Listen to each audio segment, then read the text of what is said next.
ஊருக்குள்ள யார்ரா ரவுடி அப்படின்னு கேட்டா, டக்குனு அண்ணன் அமெரிக்கா தான் அப்படின்னு நம்ம ஆட்கள் எல்லாருமே சொல்லுவோம். அதே மாரி ஊருக்குள்ள திருடன் யாருடா அப்படின்னா, நம்ம ஆட்கள் மட்டும் கிடையாது. ஒட்டுமொத்த உலகமும் சொல்லுவாங்க. இந்த சீன பையன் தான்ப்பா திருட்டு பையன். எப்ப பார்த்தாலும் என்னத்தையாச்சும் ஆட்டைய போட்டு கண்டுபிடிச்சு, அத வச்சு நம்ம உசுரெல்லாம் எடுக்கிறதுக்குன்னே கடவுள் படைச்சிருப்பாரோ என்னமோ! நமக்கு தெரியல. ஆனா அவன் அப்படித்தான் செய்கிறான். அது மட்டும் உறுதி அப்படின்னு சொல்லி எல்லா பேரும் சொல்லுவாய்ங்க.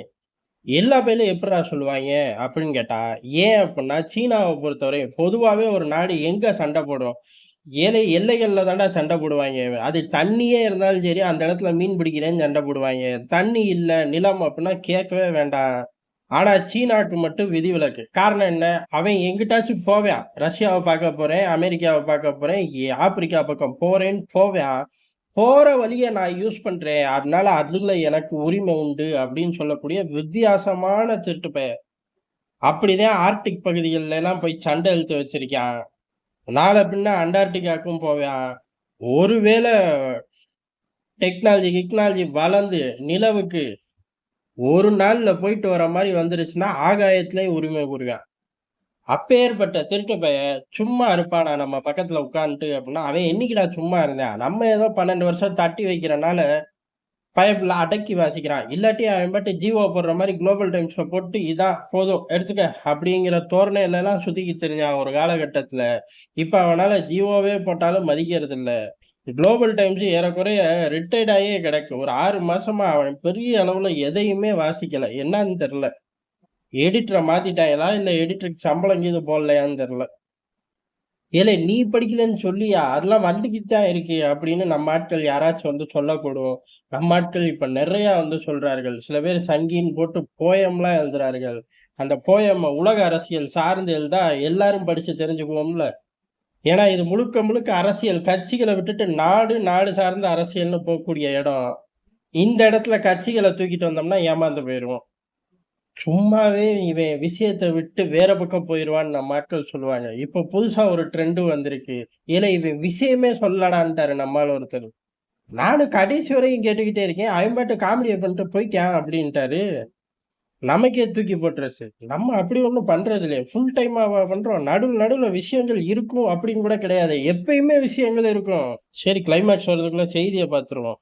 அப்பேற்பட்ட சீனா இப்ப என்ன பண்றான் அப்படிங்கிறது தான். அவனுக்கு தெரிஞ்சது எல்லாமே இந்த கன்ஸ்ட்ரக்ஷன் ஃபீல்ட் தான். பொதுவாவே கன்ஸ்ட்ரக்ஷன் ஃபீல்ட்ல கொண்டு போய் காச கொட்டுனோம்னா, அது ஒட்டுமொத்த ஊருக்கும் போயிரும் அப்படிங்கிற ஒரு ஃபினான்ஷியல் தியரி இருக்கு. உண்மதான். பொய்யெல்லாம் கிடையாது. எப்பயுமே இவனோட எண்ண ஓட்டம் அந்த கட்டடங்கள் சார்ந்தே போகும். அது எல்லா அரசியல்லயும் கொண்டு வந்து வச்சுருவான். அதே மாரி எல்லைகள்லயும் இவன் உள்கட்டமைப்ப விரிவுபடுத்துற காரணம் இந்த அரசியல் தான். ஒரு பக்கம் ஃபினான்ஷியலாவும் போகும். ஒரு பக்கம் நாடும் பாதுகாப்பா இருக்கும். ஏலே பூமி இருந்தா தானே, அந்த இடத்துல தண்ணி இருந்தா அப்பதான் பிரச்சனையே ஜாஸ்தி. டேம் கட்டுறேன் அப்படின்னு ஒத்த கால்ல நின்றுவேன். அவன் கொள்ள டேமா கட்டி வச்சிருக்கான். 1, 2, 5, 6, 10, 15, 1000, 2000 அவன் தொடுமப்பா. அது லட்சங்கள தொடும் ஒட்டுமொத்த சீனாலயும் டேமோட எண்ணிக்கை. சின்னது, பெருசு, பெருசு, சின்னது அப்படின்னு. அப்பேற்பட்ட ஒரு டேம் தான் ஏற்கனவே வடிவமைச்சு வச்சு ஊர்ல உள்ள 6 நாடுகள்ட்ட வம்பு பண்ணிக்கிட்டு இருக்கான். எது? மியான்மர், தாய்லாந்து, லாவோஸ், கம்போடியா, வியட்நாம்னு அம்புட்டு பயலுகளுக்கும் ஓடக்கூடிய நதியில டேம கட்டி வச்சுட்டு வம்பு பண்ணிக்கிட்டு திரியிறான். அதே போல பிரம்மபுத்திராலயும் இப்ப டேம கட்டுறோம் அப்படின்ட்டு ரொம்ப காலமா வம்பு பண்ணான். இப்ப போய் பூமி பூஜை போட்டு வந்துட்டான்.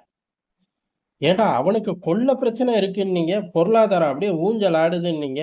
என்னதான் ஊஞ்சல் ஆடுனாலும் இதுல கொஞ்சம் தட்டிட்டோம் அப்புட்ன்னா பதிலுக்கு நம்மளும் ஏதாச்சும் ஒரு கவுண்டர் பொசிஷன் எடுக்கணும். ஒண்ணு சரண்டர் ஆகணும். இந்த 12 வருஷத்துல இந்தியா சரண்டர் ஆனதாக வரலாறு இல்ல. நமக்கு பிடிக்குதோ, பிடிக்கலையோ இதான் எதார்த்தமான உண்மை. அப்ப இந்தியா கவுண்டர் பொசிஷன் எடுத்தா செலவு பிடிக்கும்ல அந்த இடத்துல. எப்படி பார்த்தாலும் எல்லைகள்ல ஒரு பதட்டம் இருக்கணும். அந்த பதட்டம் அப்படிங்கிறது மனதளவுல இருந்தா என்ன? பொருளாதார ரீதியில இருந்தா என்ன? காச கொட்டிக்கிட்டே இருக்கணும். இல்ல நம்ம ஆட்கள் துப்பாக்கி வச்சுட்டு எல்லைய பார்த்துக்கிட்டே இருக்கணும். இத காட்டுல ஒரு சங்கட்டம் வேணுமா? "ஏலே உங்கள பார்த்து பயப்படலடா. அத சுத்தி வளைச்சு நீ பாட்டுக்கு சொல்லிக்கிட்டு இருக்க" அப்படின்னு சொல்ல தோணும். ஆனா அது உண்மை கிடையாது. உலக அரசியல்ல இப்படித்தான் பயணிச்சாகணும். பதிலுக்கு கவுண்டர் பொசிஷன் எடுத்து தான் அடக்கணும். இப்ப அவன் பிரம்மபுத்திரால மிகப்பெரிய அணை கட்டுறான். அவன்கிட்ட உள்ளதிலே மிகப்பெரிய அணை அப்படின்ட்டான். ஏறக்குறைய என்ன தான்டா மதிப்பு அப்படின்னா, "உங்க ஊர் என்னடா?" அப்படின்னு கேட்கிறாய்ங்க. "எங்க ஊரு தமிழ்நாட்டுல இருக்கேன்." "ஏன்? அதுக்கு என்ன சொல்லப் போற?" அப்படின்னு கேட்டோம்னா, "ஏலே உங்க ஊர்ல 3 பட்ஜெட் போடுற அளவுக்குடா." நாங்க கட்டப் போறோம் அப்படின்ட்டாங்க. எது தமிழ்நாட்டோட பட்ஜெட் 3 முறை போட்டுறலாம் அப்படின்ட்டாங்க. ஆனா காலங்களும் சூழ்நிலைகளும் உருண்டோடும்போது இந்த பட்ஜெட் எகுரும். அப்ப லட்சக்கணக்குல கொட்டுறான் கொண்டு போய் அந்த இடத்துல. எதுக்கு? நமக்கும் சரி, பங்களாதேஷ்க்கும் ஆப்பு வைக்க. பங்களாதேஷ் ஒரு நாடே கிடையாது. எவனாச்சும் ஒருத்தன் வந்து அது நாடா மாறின பாரு தான் அவனுக்கு பிரச்சனை. நமக்கு அப்படி கிடையாது. நம்மளும் பதிலுக்கு டேம கட்டுறோம். எங்க கட்டுறோம்? அருணாச்சல பிரதேசத்துல கவுண்டர் பொசிஷன் எடுக்கிறோம். உறுதி பண்ணிட்டார்கள். ஏற்கனவே அதோட ரோட் மேப் பூரா 2 சைடும் இருக்கு. அவன் ஒரு பக்கம் ரோட் மேப் போடும்போதே நம்ம ஒரு பக்கம் ரோட் மேப் போட்டோம். இப்ப அவன் பூமி பூஜை போட்டுட்டான். நம்மளும் பூமி பூஜை போடணும். இந்த இடத்துல தான் லேகு. அவன் போடுறதுக்கு 2, 3 நாள் முன்னாடி போட்டிருந்தா கூட, இப்ப மைலேஜ தூக்கி சாப்பிட்டுருக்கலாம். அவன் தான் பயந்துருக்கணும். ஆனாலும் ஒண்ணும் கெட்டுப் போல. இப்ப நம்மளும் இந்த இடத்துல கன்ஸ்ட்ரக்ஷன் பண்ண தயாராயிட்டோம். இதுல 2, 3 விவகாரங்கள் இருக்கு. நம்ம பண்ணிட்டோம் அப்டின்னாலே பிரச்சனை 90, 95% தட்டி விட்டதாக இருக்கும். காரணம் என்ன அப்டின்னா, அந்த அணைய வச்சே இவன் என்ன வேணாலும் பண்ணலாம். இங்க ஒரு ஃப்ளட்ட உருவாக்கலாம். பஞ்சத்த உருவாக்கலாம். ஆக மொத்தம் நம்மள இம்சப்படுத்தலாம். இப்ப நம்மளும் ஒரு அணைய கட்டிட்டோம் அப்டின்னா, அந்த இம்சப்படுத்த முடியாது. இப்ப அவன் வச்ச செக்குக்கு நம்மளும் ஒரு செக் வச்ச மாரி ஆயிருச்சு. ஏலே அவன் பூமி பூஜை போட்டான். சத்தியமா நம்மளும் போடுவோம், கட்டுவோம். ஆனா சீன நரிகள் 1 வார காலமா எப்படி ரவுண்ட் அடிச்சாய்ங்க, ரொம்ப பிஸியா ரவுண்ட் அடிச்சாய்ங்க. அண்ணன் அமெரிக்கா கூட சண்ட போட நம்ம 2 பேரும் சேர்ந்துக்குவோம். வர்த்தக யுத்தத்த சேர்ந்துக்கு முறியடிப்போம்.